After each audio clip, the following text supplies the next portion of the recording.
And now, an 8th special presentation.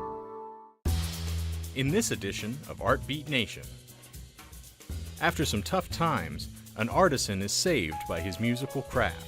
It gave me a feeling of worth, creativity, and it was a lot of fun. A renowned theater tackles a somber American classic. I got deep into my soul and kind of down into my bones. A blown glass artist and sculptor uses recycled and natural elements as her inspiration. I'm fascinated by what I'm not expecting to find. That's what grabs my attention. And Illuminarium transports visitors into an exciting new world of space and light. And we hope that people will just do that, just come in, make themselves at home. It's all ahead on this edition of Art Beat Nation.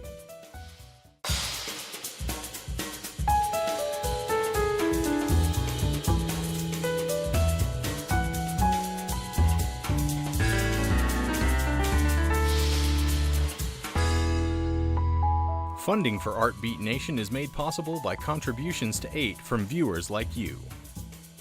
Thank you. Artisan Steve Cinnamon has mastered the recycled riff.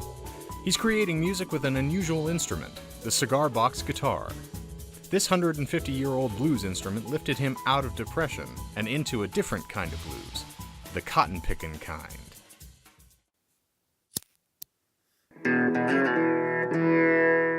Its taste is acquired. Its aroma distinct.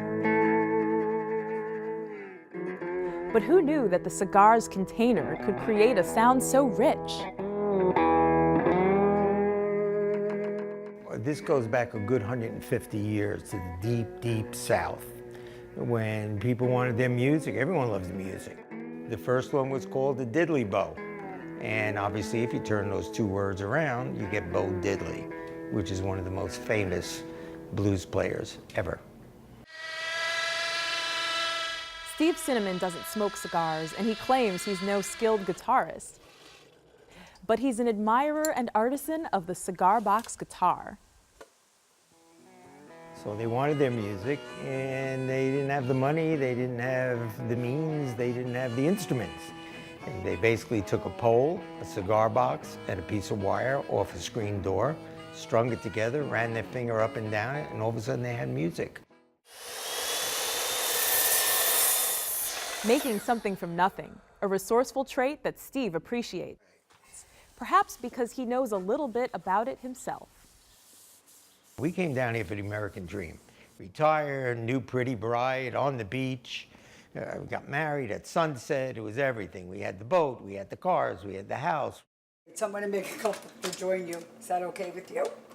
At first, times were good for Steve and his wife, Sue Ann. Then, like many others, the recession hit, crushing their comfortable life. We lost everything, basically.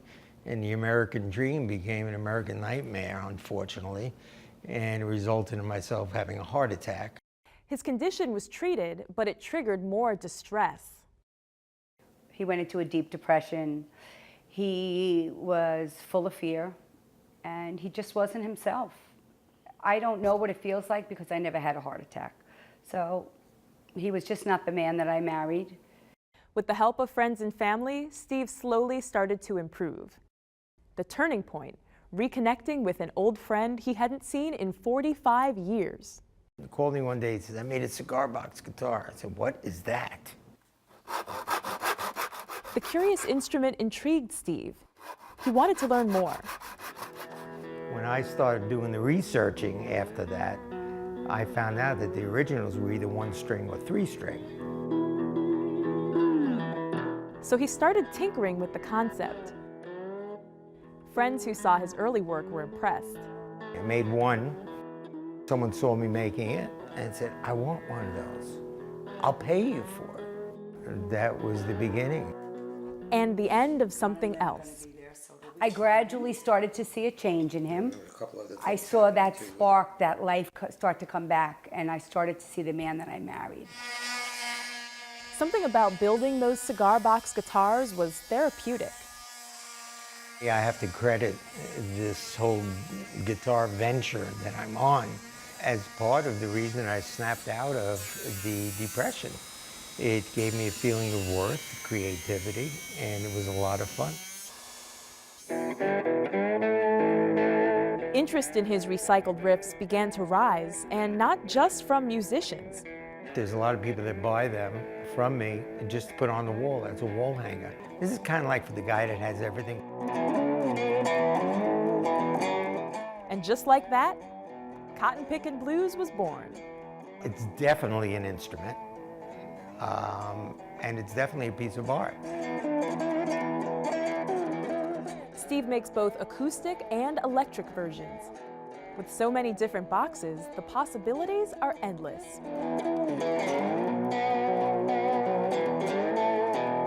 The best part about it is that I could do whatever I want, because there's no right way, there's no wrong way.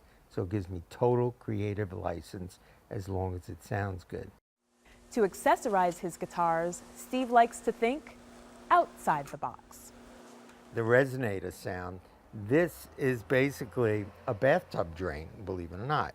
As far as the corners go, I picked them up at, one of the big hardware department stores. The frets are actually finishing nails. I just buzz off the edges so no one gets scratched, and they're perfect. It's real homemade. I try to keep it as homemade as possible.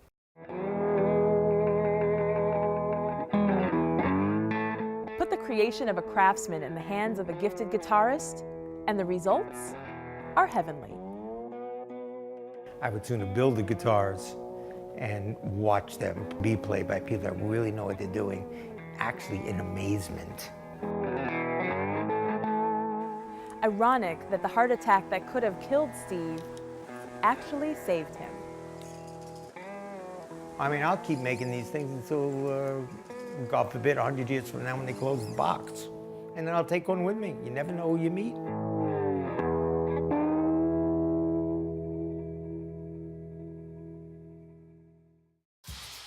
For more information on Steve Cinnamon's cigar box guitars, visit cottonpickinblues.com.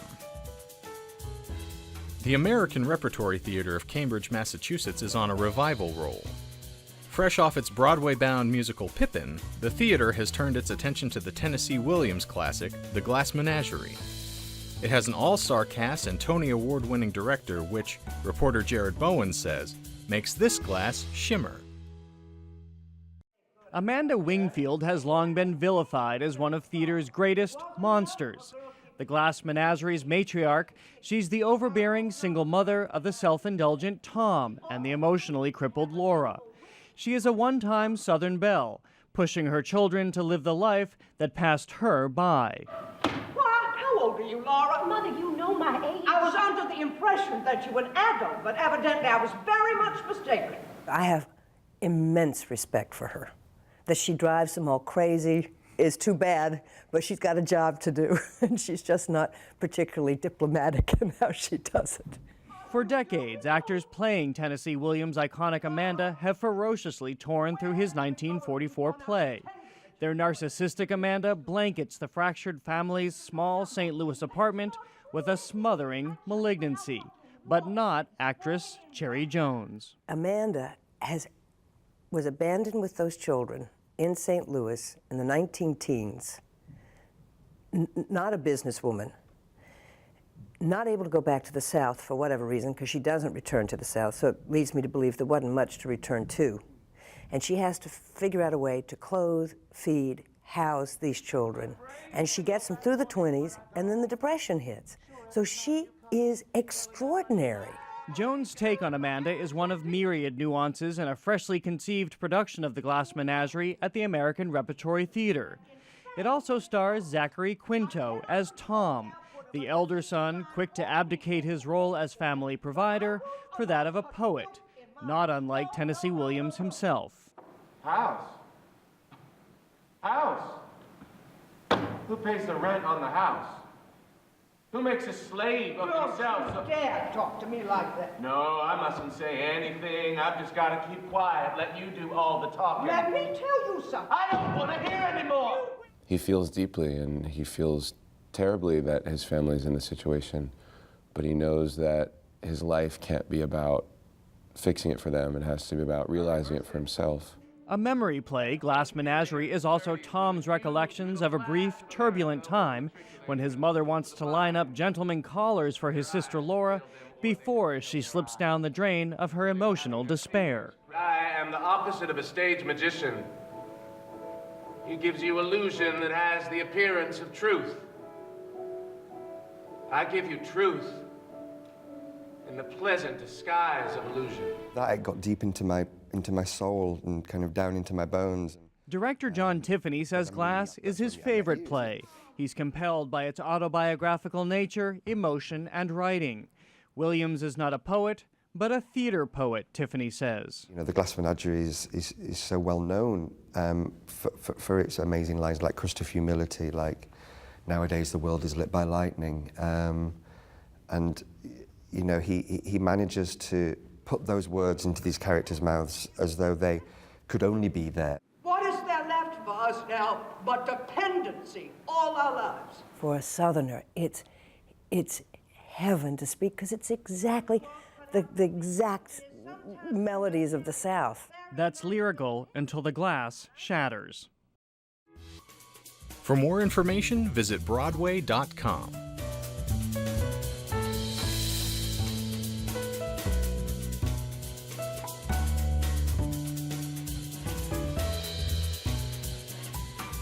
Karen Richardson was known for her blown glass work before a car accident changed her life and, in particular, her relationship with art. These days, she's strolling the beach near her home in North Bend, Oregon, collecting objects that will become part of her new phase of artistic creations.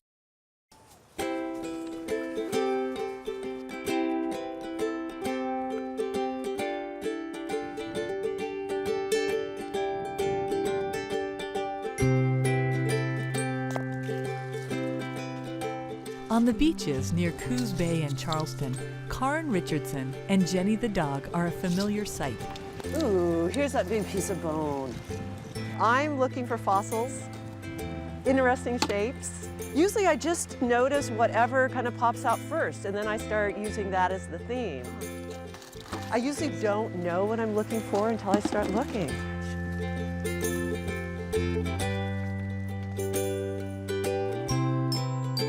There's something that speaks to me or resonates an interest, and I just pick them up without even really thinking about it. Her creativity seems to be awakened by the water, sand, and space. It's been that way Karen's whole life. Her oldest memories are of looking for treasures on the Oregon coast. It's hard to say why certain shapes and textures resonate more than others, but there's something so pleasing about it, and without being complete, it's so complete. What about that, Jen? There's a nice one. The finished piece is something that she can't yet describe. It will emerge from her explorations. There's no end. There's no end. It's like I have a plethora of fossils, and yeah, I'm not sure where it's going yet. Ooh, that's a nice one. It's like, it's really difficult when, especially artists say, well, what are you going to do with it? And if I knew what I was going to do with it, I probably wouldn't be interested in it. One more. Recently, Karen completed this series of steel sculptures for an exhibit at the Coos Art Museum. It's a tribute to the thousands of seabirds that died when the new Carissa beached and spilled oil in the area in 1999. Karen used steel from the ship as her canvas.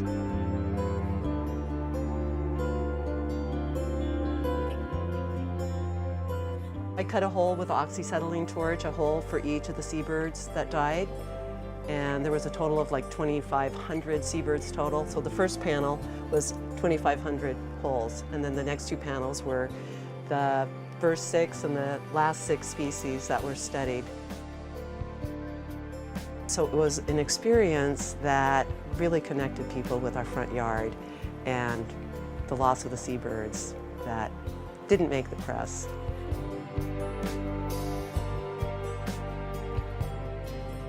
For years, Karen was a glass artist. creating pieces from blown and cast glass. It was hot, physical work, and she loved it. But a car accident several years ago changed everything about her art making. Blown glass is no longer her primary medium. I'm exploring some new directions with stones, fossils, seaweed, and I'm not sure where they're going, but I'm having a ball just playing with them and experimenting. Experimentation means her home is filled with raw materials. It's a tribute to her creativity that she sees opportunity in many shapes and sizes. What interests me about natural materials, there's such a magnificence. There's this wonder and this awe, and it's always changing. It's never the same. If I'm not working with my materials, nothing is happening. And all I have to do is like go to the beach or pick up my materials, and they just start telling me what they want to do or how they want to relate or give them presentation. Back at the beach, she starts by scrubbing and sorting her treasures. I guess more than anything, it's just noticing what I notice and what's pleasing, what's interesting. Sometimes it's like, why did I pick that up? And later that will become the most interesting piece when I go, huh. Karin finds something special about each small piece. This is incredible. I didn't see this. Is that not exquisite? It's like this sea flower rather than a sea star, but it's a type of a sand dollar. There's so many little fossils in this one piece, but this is exquisite. When I work with fossils, I wish I was a potter or would like to start doing some hand-built again. And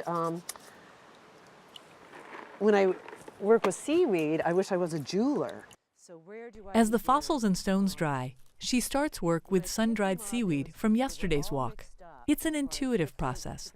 So this is mostly brown kelp that was washing in like this for the first time. So maybe I'll just go around and pick up my favorite ones. There's so many variables and I can't control that. And I love working with what happens where I am not controlling anything, I'm just working with what naturally happens. They're just beautiful, soft sculpture shapes. Before I got into glass, I worked a lot in textiles. Without realizing it, I was trying to make shapes kind of like this, but never quite succeeded in anything this beautiful. Start where you are, use what you have, do what you can, it will be enough. I sometimes remind myself of when I think that I don't have what I need to do what I'd like to do. Some of these are so rich. Oops. Back to the stones and fossils. Karin begins to lay them out on a table. She's challenging herself to follow the randomness. I love to work with materials that ask only for presentation and placement.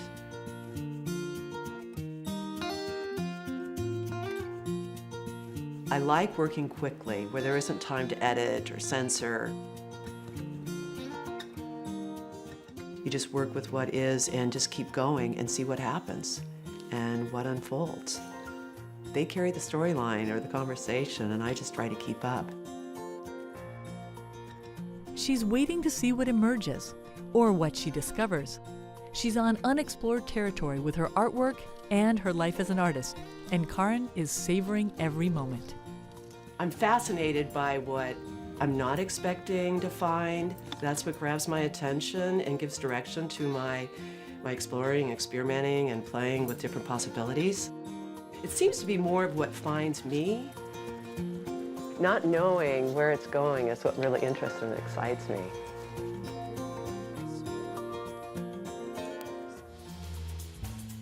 To see more, visit KarinRichardsonArt.com. The Great Lawn at Discovery Green Park in Houston, Texas was transformed recently with a fully immersive environment that was more than just a lot of hot air. Take a look.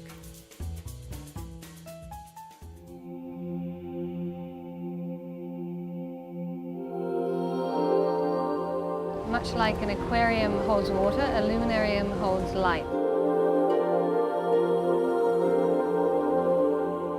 Double X in Exopolis is to indicate 20.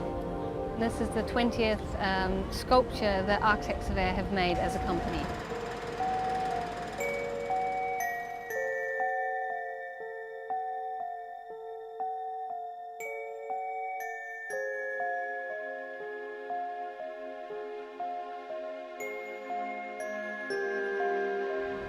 Setting it up every day is simple. We just turn the fans on, it will go up in 20 minutes.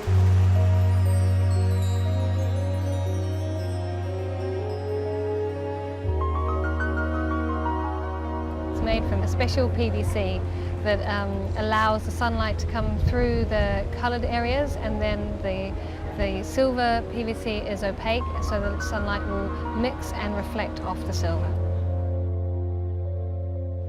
It's literally cutting out many, many pieces of plastic and hand gluing them together. And it takes around 4 months to construct a luminarium.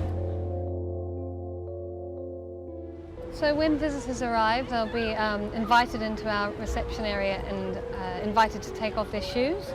They'll enter the airlock, which is the entrance and the exit point for the structure, because we need an airlock to keep the whole space inflated.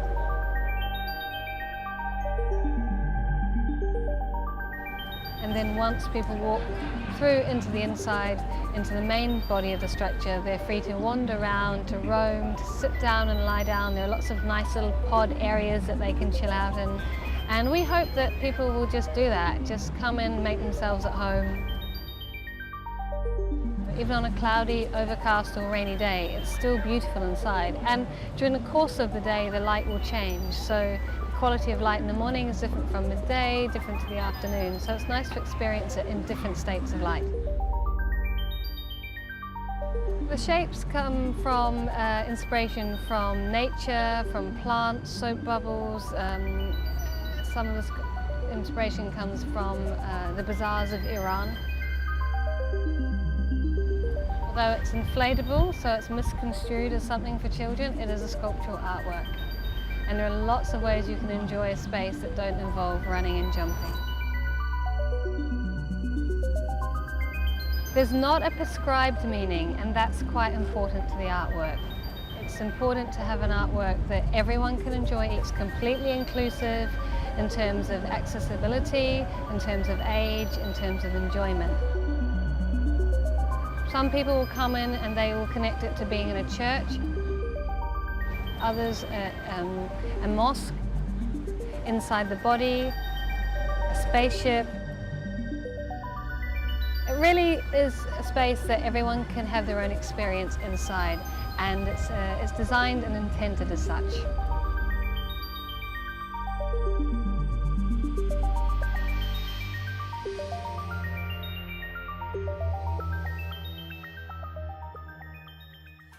To learn more about Exopolis, visit architectsofair.com.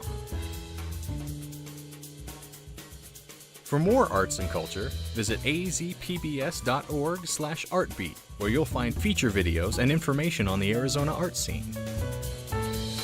Funding for Artbeat Nation was made possible by contributions to aid from viewers like you. Thank you.